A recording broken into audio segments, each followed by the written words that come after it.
ഇന്നത്തെ വചനചിന്ത മനുഷ്യൻ്റെ സമാധാനത്തെ നശിപ്പിക്കുന്ന അസൂയയെ വിട്ടുകളയുക. ഒരു കഴുതയെ കൃഷിയിടത്തിലേക്ക് അഴിച്ചുവിട്ട ഒരു അസൂയക്കാരനായ കുസൃതിക്കാരൻ്റെ ഒരു കഥയുണ്ട്. ആ വയലിലേക്ക് കഴുതയെ ഇറക്കി വിളവുകളെല്ലാം അദ്ദേഹം നശിപ്പിച്ചു. ഇതറിഞ്ഞ കൃഷിക്കാരൻ്റെ ഭാര്യ ആ കഴുതയെ കൊന്നു. കഴുതയെ കൊന്നതറിഞ്ഞ കഴുതയുടെ ഉടമസ്ഥൻ കഴുതയെ കൊന്ന കൃഷിക്കാരൻ്റെ ഭാര്യയെ കൊന്നുകളഞ്ഞു.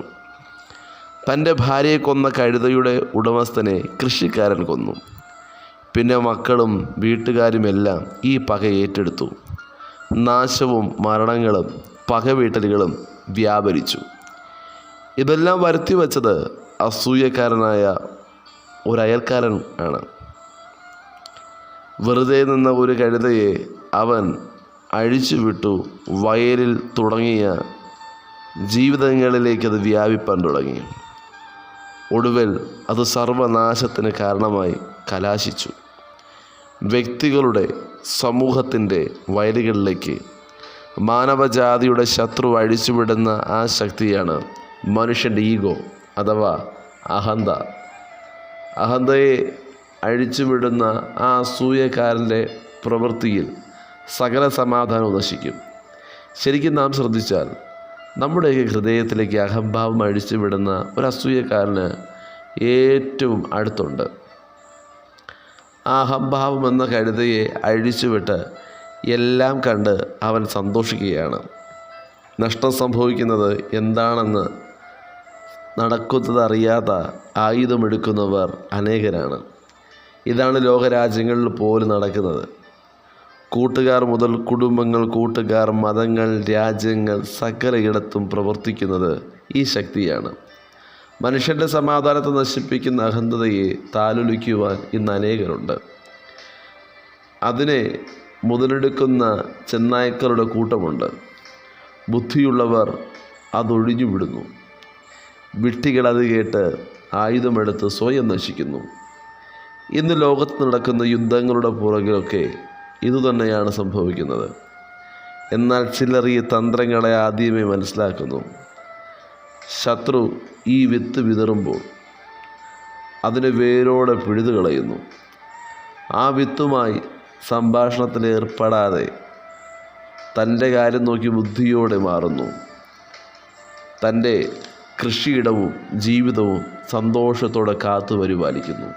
ജ്ഞാനികളിൽ ജ്ഞാനിയായ ശലോമോൻ സദൃശവാക്യം എഴുതുമ്പോൾ 16-ാം അധ്യായം 16-ാം വാക്യത്തിൽ വിളിച്ചു പറഞ്ഞു, തങ്കത്തേക്കാൾ ജ്ഞാനത്തെ സമ്പാദിക്കുന്നത് എത്ര നല്ലത്, വെള്ളിയേക്കാൾ വിവേകം സമ്പാദിക്കുന്നത് എത്ര ഉത്തമം.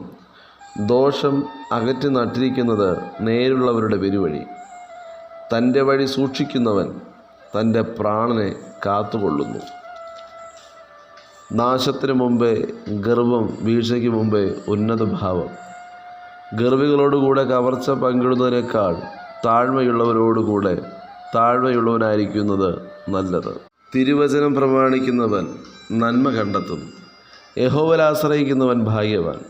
ജ്ഞാനഹൃദയൻ വിവേകി എന്ന് വിളിക്കപ്പെടും. അധരമാധുര്യം വിദ്യയെ വർദ്ധിപ്പിക്കുന്നു. വിവേകം വിവേകിക്ക് ജീവൻ്റെ ഉറവയാകുന്നു. ഭോഷന്മാരുടെ പ്രബോധനമോ ഭോഷത്വം തന്നെ. ജ്ഞാനിയുടെ ഹൃദയം അവൻ്റെ വായ് പഠിപ്പിക്കുന്നു. അവൻ്റെ അധരങ്ങൾക്ക് വിദ്യ വർദ്ധിപ്പിക്കുന്നു. ഇമ്പമുള്ള വാക്ക് തേൻകട്ടയാകുന്നു. മനസ്സിന് മധുരവും അസ്ഥിക്ക് ഔഷധവും തന്നെ. ചിലപ്പോൾ ഒരു വഴി മനുഷ്യന് ചൊവ്വായി തോന്നുന്നു, അതിൻ്റെ അവസാനമോ മരണവഴികളത്രേ. പണിക്കാരൻ്റെ വിശപ്പ് അവനെക്കൊണ്ട് പണി ചെയ്യിക്കുന്നു. അവൻ്റെ വായ് അവനെ അതിനായി നിർബന്ധിക്കുന്നു. നിസ്സാര മനുഷ്യൻ പാതകമെന്ന കുഴി കുഴിക്കുന്നു. അവൻ്റെ അധരങ്ങളിൽ കത്തുന്ന തീയുണ്ട്. വക്രതയുള്ള മനുഷ്യൻ വഴക്കുണ്ടാക്കുന്നു. ഏഷണിക്കാരൻ മിത്രങ്ങളെ ഭേദിപ്പിക്കുന്നു. സാഹസക്കാരൻ കൂട്ടുകാരനെ വശീകരിക്കുകയും കൊള്ളരുതാത്ത വഴിയിൽ നടത്തുകയും ചെയ്യുന്നു. കണ്ണടയ്ക്കുന്നവൻ വക്രത നിരൂപിക്കുന്നു. വപ്പ് കുടിക്കുന്നവൻ ദോഷം നിവർത്തിക്കുന്നു. നരച്ച തല ശോഭയുള്ള കിരീടമാകുന്നു. നീതിയുടെ മാർഗത്തിൽ അതിനെ പ്രാപിക്കാൻ. ദീർഘക്ഷമയുള്ളവൻ യുദ്ധവീരനിലും ജിതമാനസൻ പട്ടണം പിടിക്കുന്നവനിലും ശ്രേഷ്ഠൻ. ചീട്ടുമടിയിൽ ഇടുന്നു, അതിൻ്റെ വിധാനമോ യഹോവയാലത്രേ. വചനം ശ്രവിക്കുന്ന പ്രിയ ദൈവജനമേ, ആർക്കും ദോഷം ചെയ്യാതെ, അസൂയ ഹൃദയത്തിൽ ഉണ്ടാകാതെ ഈ നാളുകളിൽ മറ്റുള്ളവരെ സ്നേഹിച്ച് സഹായിച്ച് ജീവിക്കുവാൻ പൂർണ്ണ ഹൃദയത്തോടുകൂടി ദൈവസന്നിധിയിൽ ഏൽപ്പിക്കുക. ഭക്തനായ യോസഫിനെതിരെ അസൂയാലുക്കളുണ്ടായിരുന്നു.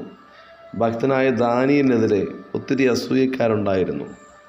ദാനിയലിനെ സിംഹക്കൂട്ടിലാക്കിയപ്പോഴും ഭക്തനായ യോസഫിനെ കാരാഗൃഹത്തിലാക്കിയപ്പോഴും ദൈവത്തിൻ്റെ കരം നീതിമാന്മാരുടെ കൂടെ ഉണ്ടായിരുന്നു. ഈ നാളുകളിൽ താങ്കൾക്ക് വിരോധമായി എത്ര അസൂയകൾ എഴുന്നേറ്റാലും ദൈവത്തിൽ ആശ്രയിച്ചാൽ അവയൊക്കെയും തിന്മയ്ക്കല്ല, അത് നന്മയ്ക്കായി മാറും.